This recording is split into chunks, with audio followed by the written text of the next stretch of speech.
نحمده ونصلي على رسوله الكريم أما بعد قال النبي صلى الله عليه وسلم إن الرفق لا يكون في شيء إلا زانه أو كما قال عليه الصلاة والسلام. Remercions Allah tabaraka wa ta'ala, le clément, le miséricordieux, de nous avoir donné le tawfiq de faire cette nouvelle vidéo pour aborder, à mon sens, un sujet très important.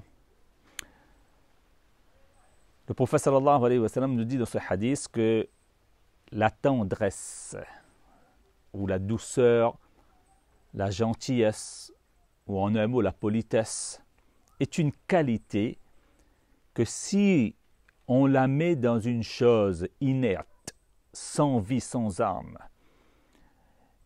eh bien cette qualité a la capacité, a la force de rendre cette chose inerte belle, a la capacité de l'embellir. Et les commentateurs du hadith, les experts, les spécialistes dans l'explication des hadiths nous disent dans ce sens فَكَيْفَ الْإِنسَانِ. Si cette qualité-là a la force d'embellir une chose et un objet inerte, que dire si cette qualité se trouve chez un être humain? A fortiori et à plus forte raison, il va l'embellir et il va le rendre beaucoup plus beau. Donc dans ce hadith, le prophète sallallahu alayhi wa sallam veut nous faire comprendre cette notion. Gentillesse égale beauté et véritable beauté. Soyons gentils et devenons beaux. Voilà ce que le prophète sallallahu alayhi wa sallam veut nous faire comprendre dans ce hadith. Et wallah, la personne qui est gentille, elle attire. Elle est comme une aimante. Et elle est agréable. Je vous donne deux exemples simples. Sûrement lorsque on traverse la route et qu'un automobiliste s'arrête pour nous laisser passer. Et alors à ce moment-là, avec un signe de main et avec la bouche, on dit à cette personne-là, merci de m'avoir permis de traverser en toute sécurité. Ce petit geste qui est gentil, rempli de gentillesse et rempli de politesse, va toucher le cœur de l'automobiliste, qui va nous rendre cette politesse-là par un large sourire. De même, lorsqu'on est en train de marcher, eh bien, par inadvertance ou bien involontairement, il nous arrive de bousculer quelqu'un, de marcher sur les pieds de quelqu'un ou encore de heurter tout simplement quelqu'un.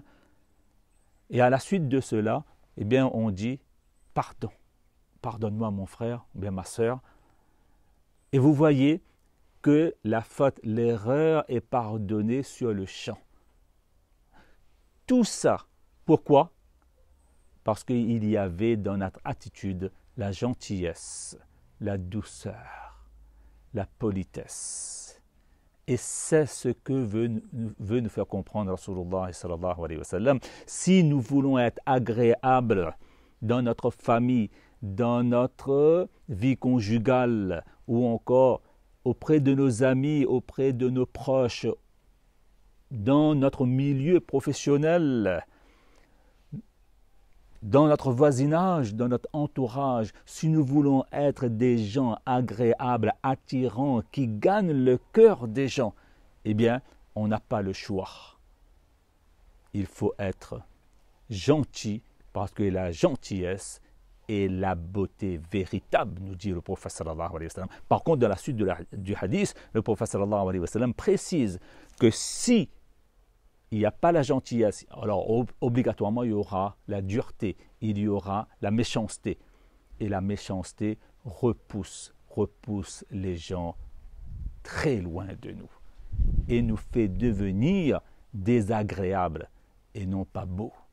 Qu'Allah tabaraka wa ta'ala nous donne le tawfiq donc d'être toujours gentil, d'être toujours doux, d'être tendre et d'être poli de notre vie quotidienne. Wa akhiru da'wana alhamdulillahi rabbil alamin.